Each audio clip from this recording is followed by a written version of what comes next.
الحمد لله رب العالمين. الحمد لله الذي أتم لعبده رزقه، والصلاة والسلام على رسول الله الذي تم خلقه فدل على عباد الله تعالى لمن اهتدى، فصلوات الله عليه وسلامه التام وعلى آله وصحبه وذريته وأمته إلى يوم الجزاء، وبعد. فيا عباد الله، أحباب الله وأحباب رسوله صلى الله عليه وسلم، أوصي نفسي وإياكم بتقوى الله فقد فاز المتقون، فلا تموتن إلا وأنتم مسلمون. فقال تعالى: يا أيها الذين آمنوا اتقوا الله حق تقاته ولا تموتن إلا وأنتم مسلمون. Hadirin jamaah Jumat rahimani wa rahimakumullah. Kita mengawali ibadah Jumat kali ini dengan memanjatkan syukur kita yang sempurna sesuai dengan apa yang kita mampu kepada Allah Subhanahu wa taala yang telah menganugerahkan limpahan rizki yang begitu luas tak terhingga sampai dengan detik ini di Jumat ketiga di bulan Ramadan 1445 Hijrah.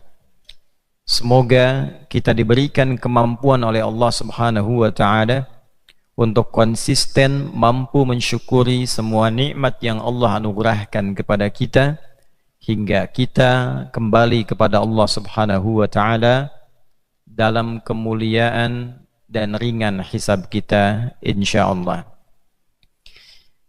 Hadirin sekalian, di antara yang paling banyak didambakan dalam kehidupan dan juga dapat menjadi potensi perdebatan, pertikaian, perselisihan, dan bahkan datangnya serta hadirnya konflik adalah hal terkait dengan rezeki.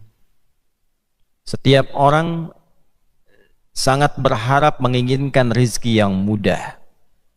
Setiap orang sangat mendambakan datangnya rezeki yang begitu melimpah, baik itu harta benda, uangkah, rumahkah, kendaraankah, pakaiankah, makanankah, sandang, pangan, papan, pun demikian dengan keturunan, pun demikian dengan ketenangan, kedamaian, dan lain sebagainya.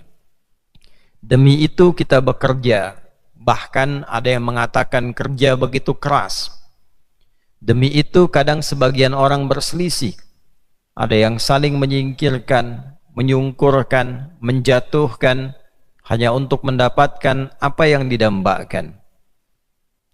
Untuk itulah kemudian Allah Subhanahu wa taala memberikan informasi yang tegas kepada setiap hambanya untuk diketahui bahkan sebelum rizki itu dicari. Dan Allah berikan pelajaran besar bahkan sejak kita dalam kandungan ibunda kita, tanpa mencari, tanpa berselisih, tanpa protes, tanpa bekerja keras, Allah Subhanahu wa taala menganugerahkan rizki bahkan dari sisi yang tidak diduga. Tidak sulit kita mendapatkannya dan juga tidak sukar kita mengeluarkannya, baik masuknya, baik bahkan keluarnya. Innallaha huwar razzaqu dzul quwwatil matin. Demikian tegas Allah Subhanahu wa taala saat akan menutup surah Adz-Dzariyat itu, tepatnya di ayat ke-58. Innallaha, sungguh Allah itu menegaskan, war-razzaqu, dialah yang maha mengatur memberikan rizki, dzul quwwatil matin, memiliki kekuatan yang nyata untuk mendatangkan, mengalirkan, mengatur, dan memberikan ruang-ruang terbaik untuk hambanya. Walladzi qaddara fahada, menentukan rizki bagi setiap hambanya, berapa jumlahnya, apa yang kira-kira bermanfaat selama hidupnya sampai pulang, dan berikan petunjuk untuk mendapatkannya sehingga nyaman dengan itu sampai kembali kepada Allah Subhanahu wa taala. Allah yang menjelaskan, ini yang baik untukmu, ini yang buruk untukmu. Makan ini supaya engkau sehat dan baik. Jangan dimakan yang ini karena itu ujian bagimu. Ada sesuatu yang tidak baik untuk hidupmu, ada yang kurang sehat untuk kesehatanmu, ada yang tidak sehat untuk imanmu, ada yang tidak sehat bahkan untuk akalmu. Ini jangan diminum, bila engkau minum ini akalmu rusak. Ini jangan dimakan, bila engkau makan ini badanmu sakit. Ini jangan dikonsumsi, bila engkau konsumsi imanmu yang goyah. Ada yang dilarang demi kemaslahatan kita, ada yang diperintahkan untuk dikonsumsi demi kebaikan kita. Hadirin, itulah yang dimaksud dengan rizki. Sejak saat kita dalam kandungan, Allah memerintahkan malaikat untuk mencatat itu semua. Didokumentasikan oleh Al-Imam Al-Bukhari di dalam kitab sahihnya nomor hadis 3208, tersambung melalui sahabat Abdullah bin Mas'ud radhiyallahu taala anhu dari Nabi sallallahu alaihi wasallam. Bahkan beliau mengatakan, atau kama qala min ar-rawi, haddatsana qala an Abi Abdurrahman Abdullah bin Mas'ud radhiyallahu taala anhu an Nabi sallallahu alaihi wasallam wa huwa sadiqul masduq. Dari Abu Abdurrahman Abdullah bin Mas'ud radhiyallahu taala anhu, hadis ini tersambung kepada Nabi sallallahu alaihi wasallam sedangkan beliau as-sadiqul masduq. Jika ada di dalam sanad hadis keterangan as-sadiqul masduq, ini menunjukkan bahwa hadis ini akan berisi informasi yang gaib, informasi yang tidak banyak orang mengetahuinya melalui jalur standar. Karena itu yang pertama harus ditanamkan pada jiwa kita adalah keyakinan tanpa ragu. Ditegaskanlah sifat Nabi yang pertama, as-sadiq, orangnya selalu benar, tidak pernah berdusta.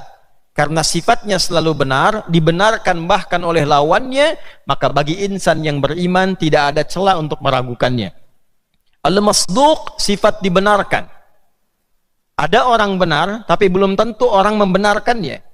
Nabi punya dua sifat yang bersamaan. Orangnya benar, dibenarkan bahkan oleh lawannya sekalipun. Musuhnya anti kepada Nabi bukan menolak kebenaran yang Nabi bawa, tapi sejarah membuktikan karena khawatir hilang gengsinya, khawatir hilang prestisenya, khawatir hilang popularitasnya. Itu yang menjadikan mereka menolak Nabi, bukan karena mereka anti dengan kebenaran yang dibawa Nabi. Itulah as-sadiqul masduq. Jadi jika lawannya saja membenarkan Nabi, maka kita sebagai umatnya mutlak meyakini kebenaran yang dibawa Nabi tanpa ragu sedikit pun. Apa yang disampaikan oleh Nabi sallallahu alaihi wasallam, qala aw kama qala inna ahadakum yujma'u fi batni ummihi 40 yawman nutfah. Inna ahadakum, setiap kalian, kata Nabi sallallahu alaihi wasallam, secara umumnya yujma'u khalquhu, saat mulai proses tercipta, dicipta oleh Allah Subhanahu wa taala, 40 yauman fi batni ummih, 40 hari pertama di dalam perut ibundanya nutfah, berbentuk campuran antara spermatozoa dengan ovum, berproses.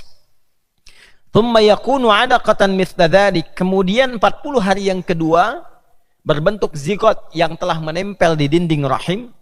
Thumma yakunu mudghah mithla dzalik, kemudian 40 hari yang ketiga berbentuk daging keratan, mudghah, mulai ada bentuknya. 40 hari ketiga artinya 4 bulan, 120 hari. Dalam 4 bulan ini thumma yursalu ilaihil malak aw kama qala fayanfukhu fihi ar-ruh wa yu'maru bi katsbi 40 aw bi 4 kalimatin fi riwayatin ukhra.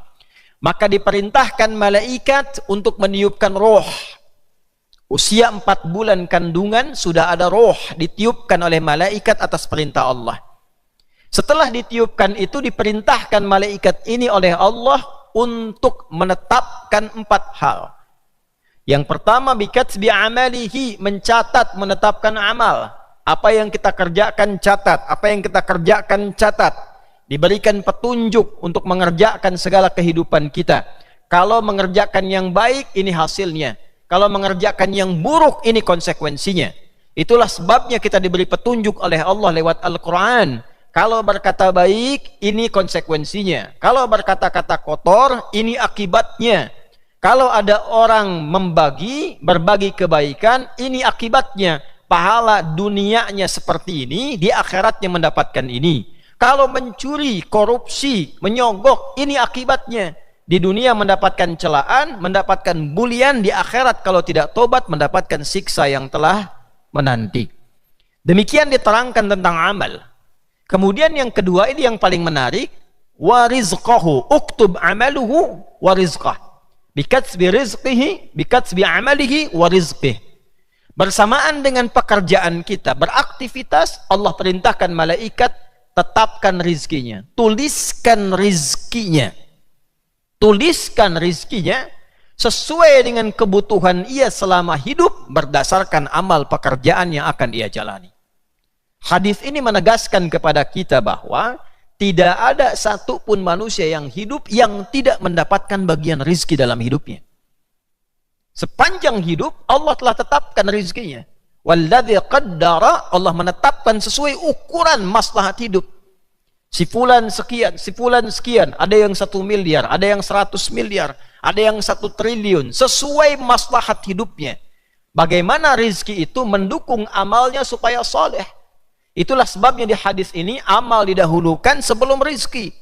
Untuk menunjukkan pesan bahwa rizki itu diberikan untuk mensupport amal supaya menjadi amal yang soleh. Diberikan pakaian rizki, bagaimana pakaian itu menjadi soleh. Dipakai sholat, dipakai baca Al-Quran, dipakai bekerja mencari yang halal, dipakai belajar.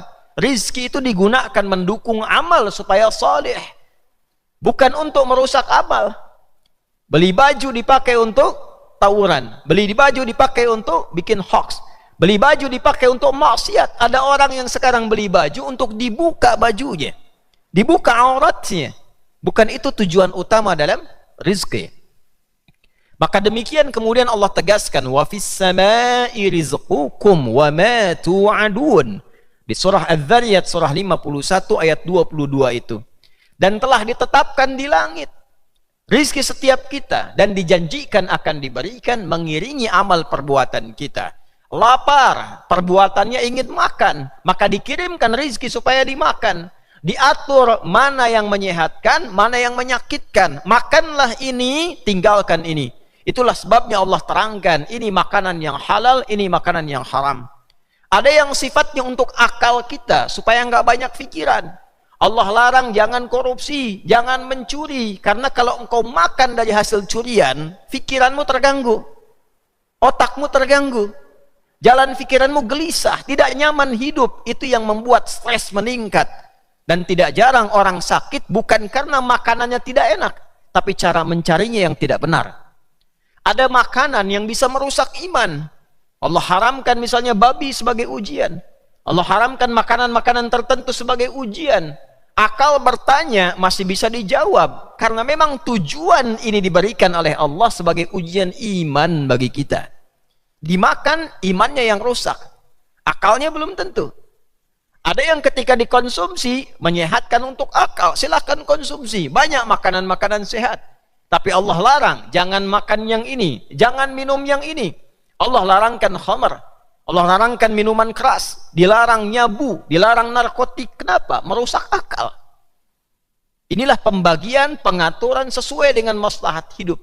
Diberikan oleh Allah setiap hamba rizki yang tetap tidak akan tertukar sesuai dengan maslahat hidup kita. Walladzi qaddara, ditentukan oleh Allah, beda-beda setiap kita. Mungkin bisa sama dan mungkin bisa berbeda sesuai dengan maslahat hidup kita. Tapi kesimpulannya, kalau kita sudah diberikan teratur oleh Allah, maka jangan pernah kita merasa iri dengan rizki yang didapatkan oleh orang lain. Karena belum tentu ketika kita seperti si fulan, kita akan taat kepada Allah. Akan maslahat hidup kita. Allah tetapkan kadarnya sekian, tiba-tiba si fulan mencuri, si fulan korupsi. Ketika diambil harta yang bukan haknya itu, itulah yang akan merubah maslahat menjadi maksiat. Maslahat menjadi maksiat karena di luar batas kewajaran. Di luar apa yang telah Allah tetapkan.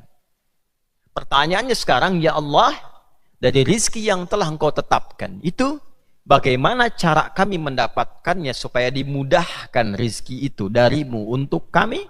Maslahat penggunaannya, rahmat pengiringannya, dan diterima oleh Allah sampai pulang kepadanya untuk mendapatkan nilai-nilai hisab yang ringan dan surga yang berkah.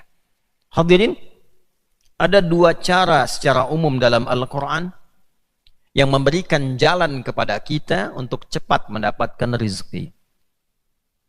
Jalan pertama secara cepat adalah jalan pendekatan kepada Allah sang pemilik rezeki. Taqarrub ilallahir razzaq. Kita memiliki teori. Orang yang punya kedekatan dengan sosok tertentu yang punya kuasa, maka aksesnya terbuka. Anda dekat dengan pejabat punya akses, maka akses dibuka. Ingin apa? Mudah. Ingin masuk? Lancar. Ingin masuk ke tempat tertentu, kenal dengan pemiliknya, diberitahu penjaganya, ini saya kenal pemiliknya. Penjaga pun sudah kenal, mudah, tanpa periksa, akses gampang. Itu teori pertama. Maka dengan cara berpikir seperti itu, Al-Quran mengajak kita merenungkan dengan lebih dalam. Kalau engkau urusan dunia, cepat sekali berpikirmu, pintar sekali akalmu, cepat sekali kesimpulanmu, dekati dia, engkau akan dibuka aksesnya. Kenapa ketika urusan dengan Allah, cara berpikir seperti itu kemudian tidak menjadi mudah untuk ditampilkan? Sedangkan kita mengatakan orang beriman, yakin tanpa ragu. Kenapa kita tidak coba cara yang pertama? Dan Allah tegaskan, dekati Allah, sang pemilik rizki. Dekati Allah. Dan ketika kita bertanya bagaimana cara mendekati Allah, maka kalimat yang begitu mencengangkan terkait dengan bulan saat kita hadir kali ini, yaitu dengan cara peningkatan takwa. Mendekati Allah dengan cara meningkatkan takwa. Quran surah ke-65 di akhir ayat kedua sampai di awal ayat ketiga, bahkan menyambung ke keempatnya. Wa may yattaqillaha yaj'al lahu makhraja wa yarzuqhu min haitsu la yahtasib. Siapapun tanpa kecuali, tidak peduli besar, kecil, laki-laki, perempuan, tua, muda, siapapun dia, bagaimanapun status sosialnya, kata Allah, yang mau meningkatkan takwanya kepada Allah, mendekati Allah dengan amalan takwa, dekati Allah dengan takwa, yaj'al lahu makhraja, Allah berikan kemudahan dalam semua bagian hidupnya. Bahasa kerennya sekarang, diberi solusi dari semua problem kehidupan. Ada masalah apa? Allah mudahkan. Bahkan ada orang yang sebelum menjalani kegiatan, Allah mudahkan sehingga seakan-akan tidak ada masalah. Meningkat takwanya, aksesnya semakin dekat dengan Allah. Allah sang pemilik langit dan bumi dan segala isinya, pemilik alam semuanya, dimudahkan semua aksesnya, dimudahkan urusannya. Wa yarzuqhu min haitsu la yahtasib. Bahkan urusan rezeki pun, kata Allah, dikirimkan dari sisi yang tidak dia duga. Dikirimkan dari sisi yang tidak dia duga. Hadirin rahimani wa rahimakumullah, Ramadan adalah bulan peningkatan takwa. Ramadan diperintahkan pada kita untuk meningkatkan takwa. Ya ayyuhalladzina amanu kutiba alaikumus siyamu kama kutiba alal ladzina min qablikum la'allakum tattaqun. Itulah sebabnya kita latihan mendekati Allah di bulan ini. Salat kita meningkat. Salat itu adalah amalan pertama wujud takwa. Al-Baqarah di ayat 2 dan 3. Dzalikal kitabu la raiba fihi hudal lil muttaqin. Siapa orang takwa di sini? Alladzina yu'minuna bil ghaibi wa yuqimunas shalah. Orang yang begitu yakin dengan Allah, walaupun tidak mampu melihatnya, yakin bertuhan kepadanya, menyembahnya, dia buktikan itu semua dengan menunaikan salat. Di situ tulisannya di mushaf alif, lam, shad, lam, wawu, fathah tegak di atasnya tak marmutah, menunjukkan bentuk kuantitas yang banyak. Jam'ul jama', dia tambah fardunya, dia tingkatkan sunnahnya. Itulah sebabnya Ramadan kita tambah malam tarawih, rawatib kerjakan, duha dikerjakan, tak terasa nambah salat kita. Coba dilihat, berpikir dengan jernih, bukankah saat Ramadan rezeki begitu melimpah? Hal yang tadinya susah sekarang, sebelum subuh sudah ada makanan. Betapa banyak di masjid-masjid ada sahur gratis, buka gratis, takjil gratis. Itu disadarkan oleh Allah tanpa kita sadari tiap hari itu. Wa yarzuqhu min haitsu la yahtasib. Sekarang orang pengen makan di jalan, belum nyampe rumah, mampir sedikit sudah ada orang ngasih kurma. Minimal dikasih air. Mampir masjid ada bukaan, menunya macam-macam. Tiap hari. Orang ningkatkan lagi baca Quran. Baca tiap malam, tiba-tiba dikirimkan makanan ke dalam masjid. Ada yang baca tilawah sampai datang sahur. Bahkan Allahu Akbar, tidak diminta, diatur sendiri. Sekarang si fulan yang ngasih makanan, besok si fulan ngasih makanan. Wa yarzuqhu min haitsu la yahtasib. Tiap hari kita ditunjukkan lewat Ramadan, dilatih kita. Pertanyaannya, apakah kita akan konsisten mempertahankan ini sampai selesai Ramadan? Kalau tiap hari ditunjukkan, tiap hari dilihat, tiap hari disaksikan, tiap hari dirasakan, selama sebulan, selepas sebulan kemudian tidak sadar dengan amalan itu, maka ada yang salah dengan cara berpikir kita. Ada yang sakit dalam imannya. Anda makan kerupuk selama sebulan, 30 hari. Hari ke-31 diberi makan, kerupuknya tidak diberikan. Bukankah pertanyaan pertama Anda, mana kerupuknya? Anda tarawih tiap malam, sholat tiap malam, baca Quran tiap hari, selesai Ramadan, hilang kebiasaan itu. Ada yang salah. Ada yang salah. Ada yang salah. Ini adalah latihan untuk melatih kita dekat dengan Allah sehingga manfaat Ramadan tanpa terasa. Ramadan itu kalau benar dilakukan meningkatkan takwa, peningkatan takwa itu melahirkan kemudahan dalam rezeki.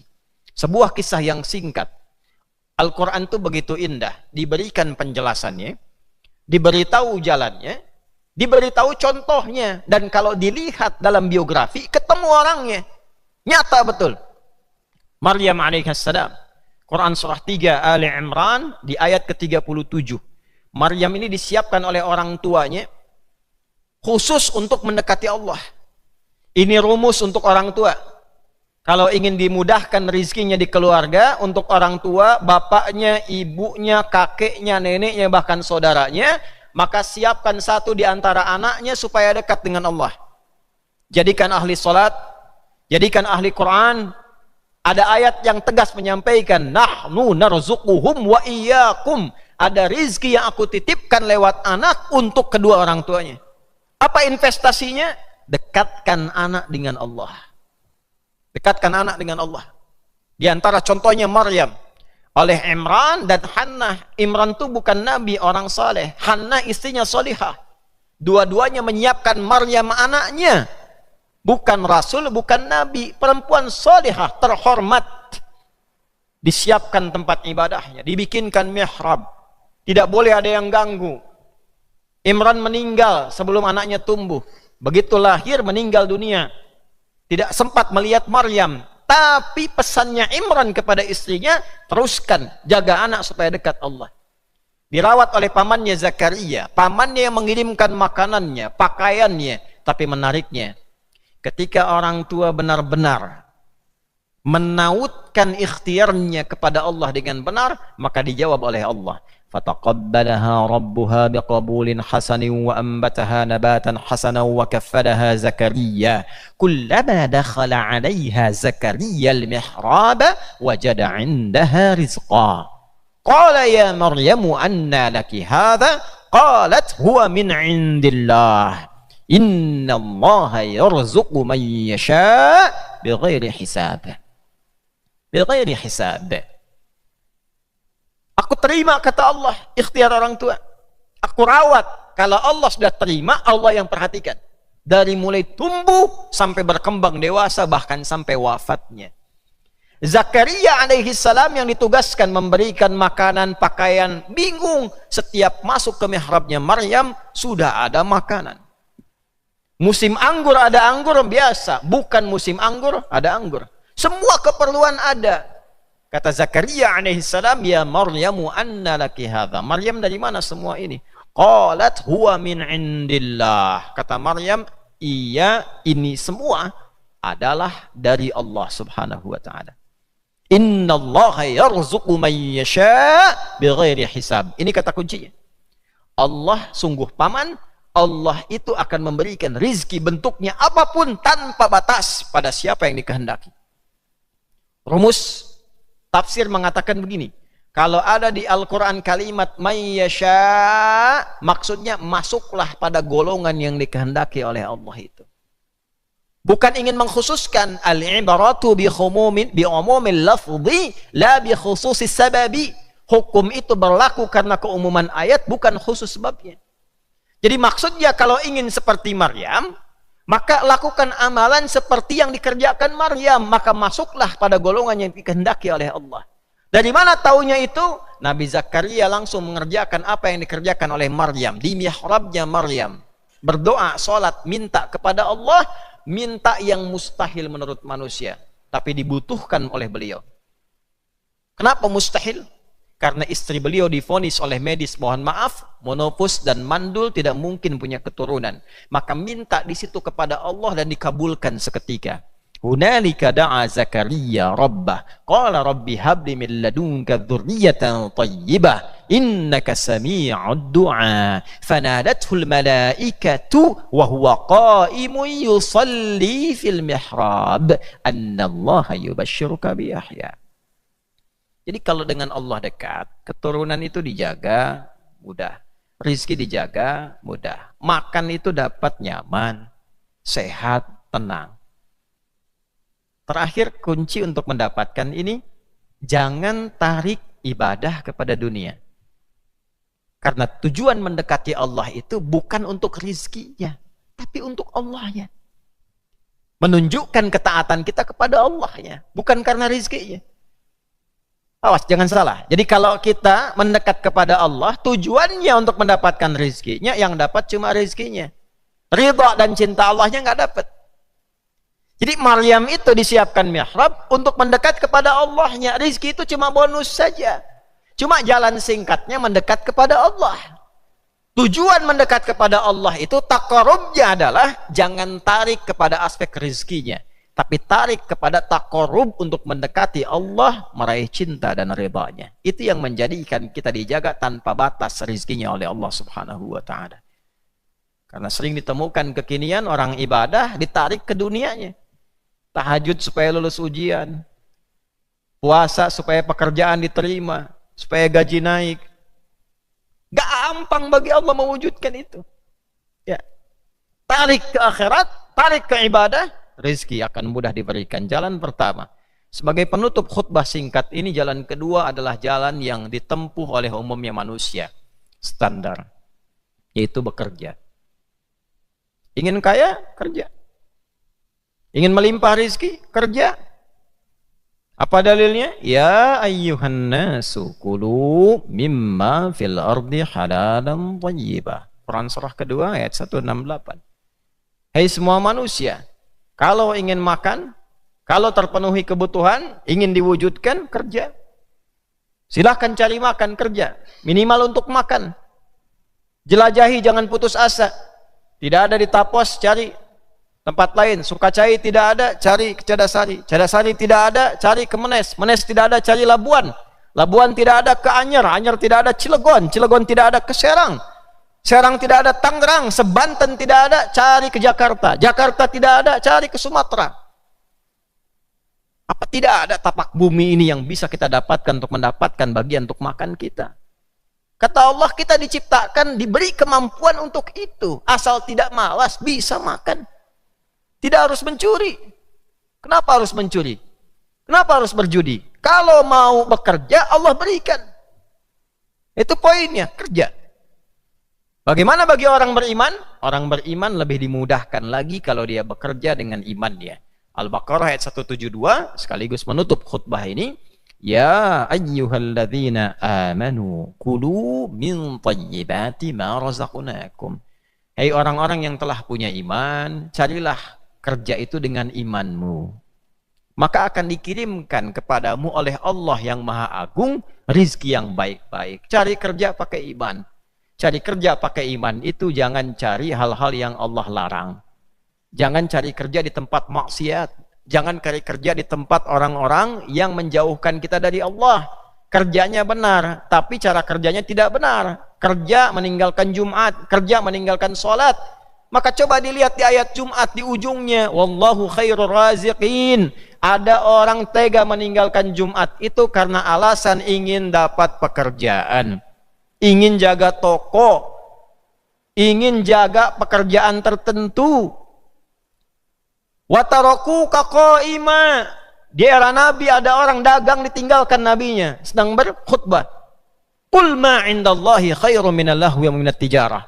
Katakan Muhammad pada mereka, Jumatan itu lebih bagus, salat itu lebih bagus, zikir kepada Allah lebih bagus dibandingkan dengan pekerjaan yang sia-sia atau mencari keuntungan lewat dagang, lewat pekerjaan yang tidak engkau sadari menjerumuskan engkau pada keburukan. Wallahu khairur raziqin. Bukankah engkau sadar Allah yang punya rizki dan Allah yang terbaik dalam memberikan rizki? Anda tahu rizki punya Allah, Allah yang kasih, tapi Anda melakukan pekerjaan yang tidak disukai oleh Allah.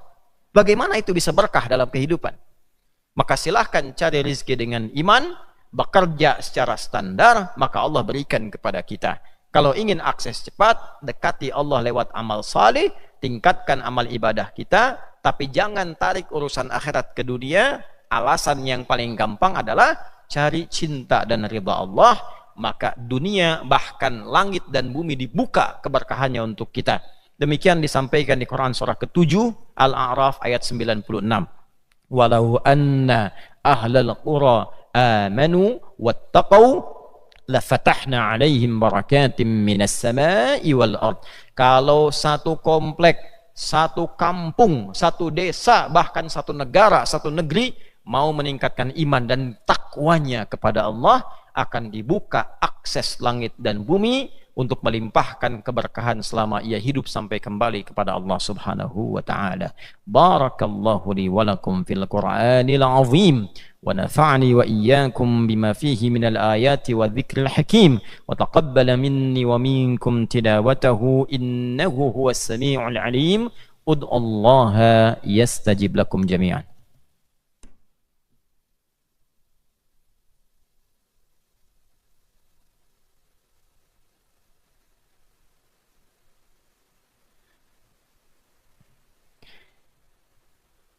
Alhamdulillahi Rabbil Alamin. Wassalatu wassalamu ala Rasulillahil Karimil Amin. Sayyidina Muhammadin wa ala alihi wa sahbihi ajma'in. Amma ba'd. Faya ibadallah, usi nafsi wa iyyakum bitaqwallahi faqad fazal muttaqun. فلا تموتن إلا وأنتم مسلمون. فقال تعالى يا أيها الذين آمنوا اتقوا الله حق تقاته ولا تموتن إلا وأنتم مسلمون. عباد الله عباد الله عباد الله، لقد مدح ربنا رسول الله صلى الله عليه وسلم وأثنى ذلك على ملائكته فأمرنا بالصلاة على النبي صلى الله عليه وسلم كما صلى الله وملائكته فقال إن الله وملائكته يصلون على النبي يا أيها الذين آمنوا صلوا عليه وسلموا تسليما. اللهم صل وسلم وبارك على حبيبك الكريم رسولك المصطفى الأمين سيدنا محمد وعلى آله وصحبه أجمعين. اللهم تقبل منا إنك أنت السميع العليم وتب علينا إنك أنت التواب الرحيم. اللهم يا الرزاق إنا نسألك خير رزقك يا أرحم الراحمين يا أرحم الراحمين، لطاعتك يا رب العالمين، ولرحمتك يا أرحم الراحمين، ولحبك ورضاك يا أكرم الأكرمين. اللهم لا تدع لنا في مقامنا هذا ذنبا إلا غفرته، ولا هما إلا فرجته، ولا دينا إلا قضيته، ولا مريضا إلا شفيته، ولا حاجة من حوائج الدنيا والآخرة فيها لك رضا وفيها لنا الصلاح إلا قضيتها يا أرحم الراحمين. اللهم يا خير الناصرين، اللهم انصر إخوتنا في فلسطين، اللهم زد قوة المجاهدين في فلسطين، اللهم اجعل أحياءهم مجاهدين في سبيلك، واجعل موتاهم شهداء، واصبر أهاليهم وألحقنا معهم في رحمتك يا أرحم الراحمين. اللهم حرر المسجد الأقصى، ورزقنا نعمة الصلاة في مسجد الأقصى قبل مماتنا يا رب العالمين. اللهم احفظ هذه البلاد المحبوبة أندونيسيا، واجعلها بلدة طيبة وأنت ترضاها، واحفظ يا الله رئيسها، واحفظ يا الله أمراءها، واحفظ يا الله علماءها، ألف يا الله شعبها، جنبنا من التفرقة يا رب العالمين.